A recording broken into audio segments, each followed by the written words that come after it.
Hello friends, welcome to my YouTube channel government job alert.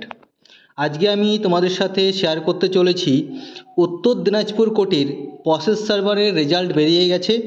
সেই রেজাল্টের খুঁটিনাটি এবং ইন্টারভিউ ডেট বা তোমরা কীভাবে কী প্রিপারেশন নেবে সে বিষয়ে। তো মেন ভিডিওতে যাওয়ার আগে প্রতিবারের মতো এবারও আমি তোমাদের কাছে রিকোয়েস্ট করছি, এখনও অবধি যদি তুমি আমার চ্যানেলটা সাবস্ক্রাইব করে না থাকো তাহলে অবশ্যই চ্যানেলটা সাবস্ক্রাইব করে নাও এবং বেল আইকন বাটন অন করে দাও, যাতে করে যখনই আমি এরকম কোনো কিছু একটা গুরুত্বপূর্ণ আপডেট দেই সেটা সবার আগে তুমি পেয়ে যাও। ওকে বন্ধুরা, তো সময় নষ্ট না করে চলো আমরা ভিডিও শুরু করি। তোমরা হেডিংয়ে দেখতে পাচ্ছ কি লেখা আছে। এখানে লেখা আছে অফিস অফ দ্য ডিস্ট্রিক্ট জাজ উত্তর দিনাজপুর অ্যাট রায়গঞ্জ। ওকে, রেজাল্টটা বেরিয়েছে, অর্ডারটা হয়েছিল আর কি তোমার 26/9/24 অর্ডার বেরিয়েছিল। তো এখানে দেখো, কিন্তু এখানে কি আছে তোমাদের এই জিনিসটা দেখতে হবে যে the candidate bearing the following roll number have been shortlisted for personality test 25 marks. এখানে আমি একটা কথা বলতে পারি যে 25 নম্বরের ইন্টারভিউ হবে। তো কারা কারা পাস করছে দেখো, এখানে তাদের প্রত্যেকের তোমার রোল নাম্বার এখানে দেওয়া আছে, যে যারা যারা পাস করেছো। ওকে বন্ধুরা, তোমরা এবার তোমাদের রোল নাম্বারটা মিলিয়ে নেবে। তোমার এখানে টোটাল আছে ক্যান্ডিডেট হচ্ছে 28 জনা ক্যান্ডিডেট পাস করেছে। ওকে বন্ধুরা, 28 জনা ক্যান্ডিডেট পাস করেছে এখানে। তো তোমরা তোমাদের রোল নাম্বারটা এখানে চেক করে নেবে যে সবার রোল নাম্বারটা ঠিকঠাক আছে কি না। যারা পাস করে গেলে তাদের অবশ্যই অসংখ্য কী বলবো অভিনন্দন, তোমরা এগিয়ে যাও। আর আমার যে সমস্ত ভাই ও বোনেরা 2-1 নাম্বারের জন্য বাদ পড়ে গেলেও, তো তাদের প্রতিও আমার সমবেদনা রইল। দেখো ভাই বোনেরা, তোমরা যারা পাস করলে না তারা মন খারাপ করে কিচ্ছু নেই, সামনে অনেক এক্সাম আছে, মন খারাপ না করে সামনের দিকে এগিয়ে যাও, এটাই হবে সবথেকে বেস্ট। এরকম অনেকবার হয়েছে। সত্যি কথা বলতে দেখো ভাই, আমি নিজে একসময় ক্যান্ডিডেট ছিলাম, অনেক পরীক্ষা দিয়েছি, অনেক পরীক্ষা পাস করেছি এবং অনেক পরীক্ষা ফেলও করেছি। তো যারা 2-1 নম্বরের জন্য ফেল করেছো, সত্যি তাদের যন্ত্রণাটাও আমি বুঝতে পারি, কারণ আমি নিজে একবার ফাইনাল প্যানেল লিস্টে থেকে 0.6-এ বাদ গিয়েছিলাম। তো কি বলবো, মন খারাপ একদম করবে না, প্রিপারেশন চালিয়ে যাও নেক্সট এক্সামের জন্য। ওকে, তো চলো দেখো এখানে আর কি দেওয়া আছে। এখানে আর দেওয়া আছে যে কাট অফ মার্কস কত গেল। কাট অফ মার্কস আনরিজার্ভ গেছে তোমার 87.5। সত্যি কথা বলতে অনেকটাই কাট অফ মার্কস, এতটা আমি আশা করিনি। আমি ভেবেছিলাম হয়তো 80 বা এরকম কিছু একটা কাট অফ যাবে। যাই হোক সেটা ইউআরের হ্যাঁ ইসির ক্ষেত্রে সেটা গেছে 72 মার্ক কাট অফ। আর আদার্স অর্থাৎ ওবিসি ইসির ক্ষেত্রে কাট অফ গেছে 78।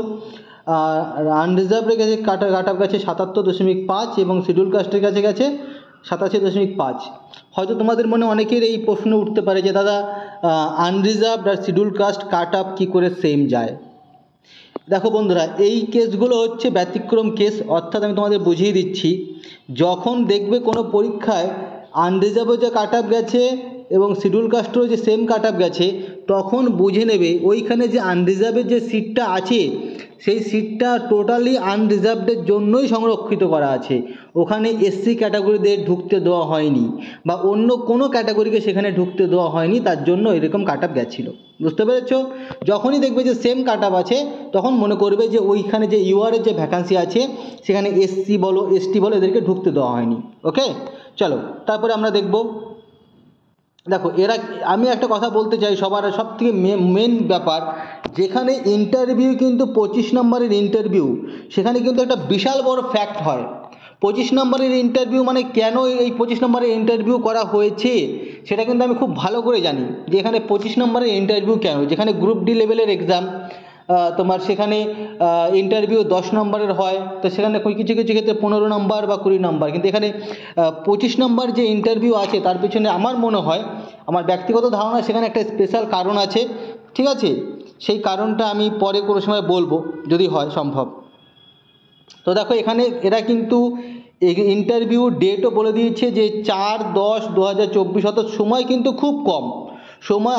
আর তোমার এটা ফার্স্ট ডে 4/10/2024 আর সেকেন্ড ডে হচ্ছে এইটা তোমার 5/10/24, টাইম হচ্ছে 12টা। তো এই হচ্ছে তোমাদের ইন্টারভিউ শিডিউল। এইবার ঘটনা হচ্ছে তোমাকে ইন্টারভিউতে কী কী ডকুমেন্টস নিয়ে যেতে হবে সে কটা একবার দেখে নাও। আর তোমাকে কোথায় যেতে হবে, তোমাকে যেতে হবে কোথায় ইন্টারভিউ দিতে, অফিস অফ দ্য ডিস্ট্রিক্ট জাজ, হ্যাঁ, উত্তর দিনাজপুর রায়গঞ্জ। ওকে, মানে ডিস্ট্রিক্ট জাজের অফিসে তোমাকে যেতে হবে। কী কী সাথে করে নিয়ে যাবে সেটাও বলে দিচ্ছি আমি তোমাকে। এডুকেশন কোয়ালিফিকেশন নেবে, সমস্ত কিছুর অরিজিনাল প্লাস 2 কপি করে জেরক্স। মনে রাখবে বন্ধুরা, 2 কপি করে বা 3 কপি করেও তোমরা জেরক্স নিয়ে যেতে পারো, কোনো অসুবিধা নেই। তবে অরিজিনালটা দেখো, এডুকেশন কোয়ালিফিকেশন যেটা ছিল সম্ভবত মাধ্যমিক ছিল, তো মাধ্যমিকে তুমি মার্কশিট, সার্টিফিকেট এবং অ্যাডমিট কার্ড নিয়ে যাবে, তার 3 কপি করে জেরক্স করে নিলে ভালো হয়। দেখো তারপরে কী আছে, অরিজিনাল ফটোকপি নেবে, তারপরে এজ প্রুফ হিসাবে নেবে তুমি, তোমার যদি ডেট অফ বার্থ থাকে তাহলে ভালো কথা, আর নাহলে মাধ্যমিকের অ্যাডমিট কার্ড দিয়েও কিন্তু এজ প্রুফ করা যায়, অথবা মাধ্যমিকের সার্টিফিকেট দিয়ে, কোনো অসুবিধা নেই। কাস্ট সার্টিফিকেট যদি তোমার থাকে তাহলে তুমি অবশ্যই কাস্ট সার্টিফিকেট নিয়ে যাবে। সার্টিফিকেট অফ ডিসেবিলিটি পার্সন হচ্ছে হ্যান্ডিক্যাপ থাকলে হ্যান্ডিক্যাপ নিয়ে যাবে, সার্টিফিকেট কাগজপত্র নিয়ে যাবে। আর এক্সেমটেড ক্যাটাগরির যারা আছো তারা এক্সেমটেড ক্যাটাগরি সার্টিফিকেট নিয়ে যাবে। এক্স সার্ভিসম্যানের সার্টিফিকেট থাকলে সেই এক্স সার্ভিসম্যানের সার্টিফিকেট নিয়ে যাবে, ইফ অ্যাপ্লিকেবল, মানে অর্থাৎ তুমি যদি এক্স সার্ভিসম্যান হয়ে থাকো বা এক্স সার্ভিসম্যানের ভ্যাকান্সি যদি ওখানে থেকে থাকে। এনওসি নিতে বলেছে, এনওসি মানে অর্থাৎ no objection certificate in case of candidates presently employed in government service public sector undertaking is applicable. ঠিক আছে, এটা কোনো মেন বিষয় না। আর part of the admit card of the written examination written by the candidate. Okay, অর্থাৎ যেই written অর্থাৎ পার্ট 1-এর যে অ্যাডমিট কার্ডটা তোমরা কিন্তু সেটাও কিন্তু অবশ্যই সাথে করে নিয়ে যাবে। ওকে বন্ধুরা, কি বললাম বুঝতে পারলে? যে পার্ট 1-এর যে অ্যাডমিট কার্ডটা আছে তোমরা সেটাও কিন্তু অবশ্যই সাথে করে নিয়ে যাবে ইন্টারভিউতে। আর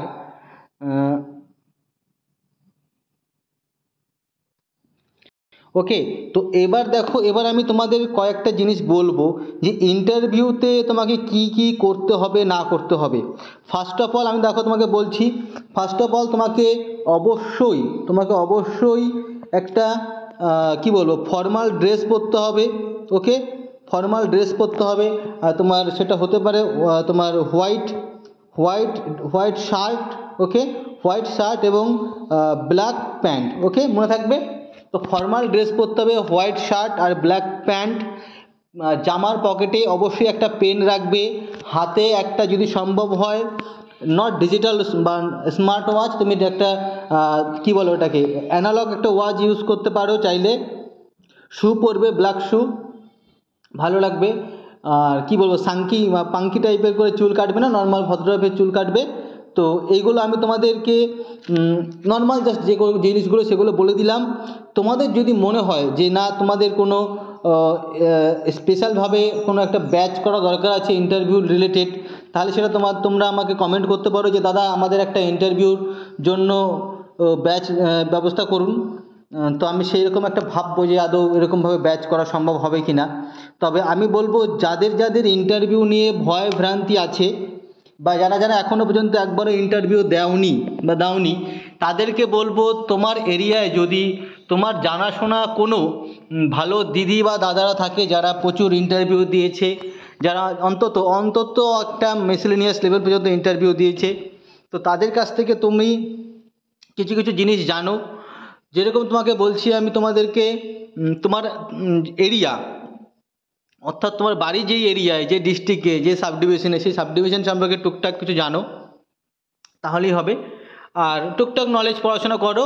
আর যেদিন তোমার মনে হবে যে না একটু আউট নলেজ করব, সেদিন তোমাদের একটু হবি কি হয় না হয় এগুলো তোমরা দেখতে পারো। ওকে, তো এগুলোই এখানে বলার ছিল। আর সেরকম কিছু বলার নেই আমার। যদি তোমাদের মনে হয় যে না তোমাদের স্পেশালভাবে একটা ব্যাচ করা দরকার আছে, তাহলে সেটা তোমরা অবশ্যই আমাকে কমেন্ট বক্সে কমেন্ট করো, তাহলে আমি ডিসিশন নেব যে তোমাদের নিয়ে একটা ব্যাচ করব কি করব না। ওকে, ভালো থেকো সবাই। আর সত্যি কথা বলতে সত্যি কাট আপটা অনেকটাই বেশি গেছে। আমি সত্যি কথা বলতে আমি যেই কাট আপটা প্রেডিক্ট করেছিলাম সেই কাট আপটা এখানে মেলেনি, অবশ্যই এটা আমি বলবো, স্বীকার করে নেবো। অ্যাকচুয়ালি তোমরা নিশ্চয়ই ফলো করেছিলে যে আমি ওয়ান শট এক্সাম অর্থাৎ গ্রুপ ডি টাইপের এক্সামের আমি কাট আপ বলতে চাই না, কারণ কাট আপ বলতে পারি না, মানে ম্যাচ করে না। আমার মনে হয় যে এই প্রশ্নের এই রকম কাট আপ হওয়া উচিত, কিন্তু এই কাট আপ কেন বেড়ে যায় আমি জানি না। তবে বিসিএস বলো, মিসেলেনিয়াস বলো বা তোমার ক্লার্কসি বলো, এইসব বিষয়ে আমি যে কাট আপগুলো আগেও বলেছি সেগুলো কিন্তু কখনোই সেগুলো ফলস হয়নি, কিন্তু এটা ফলস হলো, কারণ আমি জানি না গ্রুপ ডির কাট আপ, আমি বলতেও চাই না, তাও তোমাদের রিকোয়েস্টে বলেছিলাম। যাই হোক, তো কাট আপটা অনেকটাই হাই। তো ঠিক আছে, যাই হোক না কেন, তোমরা ভালো থেকো। আর নেক্সট কোর্টে তোমার সম্ভবত পরশু রবিবার দিন বা রবিবার দিন সম্ভবত তোমাদের হাইকোর্টের এক্সাম আছে, খুব ভালো করে প্রিপারেশন নাও। আর এই যারা পাশ করেছো তাদেরকে আবার বলছি, যদি তোমাদের মনে হয় যে না তোমাদের ইন্টারভিউ কখনো তোমরা দাওনি বা ইন্টারভিউ নিয়ে তোমাদের কোনো খামতি আছে, দুর্বলতা আছে, তাহলে সেটা তোমরা কমেন্ট বক্সে কমেন্ট করো। সম্ভব হলে আমি তোমাদের একটা ব্যাচ করিয়ে দেবো, ঠিক আছে? ভালো থেকো সবাই। আর একটা কথা, আমি তোমার বাঁকুড়া কোর্টকে লক্ষ্য করে আমি একটা স্পেশাল ব্যাচ তৈরি করেছি। সেই ব্যাচে মাত্র আর 5খানা সিট আছে। যদি তোমরা অ্যাডমিশন নিতে চাও তাহলে তোমরা আমার সাথে কন্ট্যাক্ট করতে পারো। আমার সাথে কন্ট্যাক্ট করার মেন জায়গাটা হচ্ছে আমার এই ভিডিওর ডেসক্রিপশন বক্সের মধ্যেই আমি আমার টেলিগ্রাম চ্যানেলের লিঙ্ক দিয়ে দেবো। ওকে, সেই টেলিগ্রাম চ্যানেলের লিঙ্ক তোমরা জয়েন করো আমার টেলিগ্রামে, এবং আমার টেলিগ্রামে আমাকে মেসেজ করতে পারো যে স্যার আমি বাঁকুড়া কোর্টের মেন ব্যাচে জয়েন করতে চাইছি, বা আমি উত্তর দিনাজপুর কোর্টের প্রসেস সার্ভারে পাস করেছি, তো আমাকে সেই স্পেশালভাবে আমাকে একটু ট্রেনিং দিন, আমি পারিনি বা আমি কখনো ইন্টারভিউ দিইনি, বা আমি ইন্টারভিউ দিয়েছি কিন্তু আমার সাকসেস হয়নি। ওকে, তো এটুকুই থাক আপাতত, দেখা হবে পরের ভিডিওতে। তবে আমি আবারও বলছি, আমার যে সমস্ত ভাই ও বোনেরা মাত্র 2-1 নাম্বার বা অল্প কিছু নাম্বারের জন্য ফেল করেছো, তারা একদম মন খারাপ করবে না। তোমরা একদম সাকসেসের দোরগোড়ায় পৌঁছে গেছো, জাস্ট আর একটুখানি ঘষতে হবে, তাহলেই কিন্তু তোমাদের হয়ে যাবে। ওকে ভাই ও বোনেরা আমার, খুব ভালো থেকো, দেখা হবে পরের ভিডিওতে। আর যদি ভিডিওটা ভালো লেগে থাকে তাহলে অবশ্যই একটা লাইক, কমেন্ট আর শেয়ার, আর চ্যানেলটাকে কিন্তু সাবস্ক্রাইব করতে ভুললে হবে না। টাটা, বাই বাই, ভালো থেকো।